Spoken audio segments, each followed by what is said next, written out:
ତିନି ଦଫା ଦାବିରେ ଗର୍ଜିଲା କୃଷି ଅସ୍ଥାୟୀ କର୍ମଚାରୀ ସଂଘ।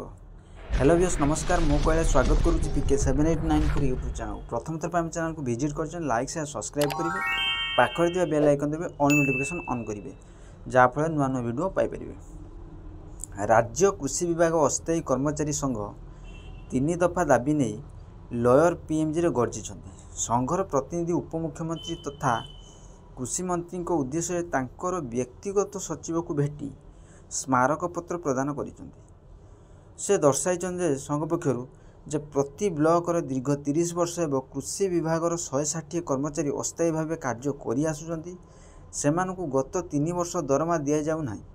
राज्य में नुआ सरकार आसवा पर संघ कृषि मंत्री को भेटी अभियोग जणाइथिले।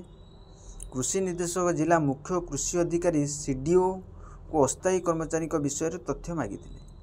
केते मास हेब सेमाने दरमा पाई नाहांती, केउ हेड दरमा देउछंती ताहा जणाइबाकू चिठी करिबा परे जिला मुख्य कृषि अधिकारी अस्थायी कर्मचारी को छटेई करिबा आरंभ करिसेंती। यार प्रतिवाद संघ 3 दफा दाबी नहीं आंदोलन को उल्लाइछि।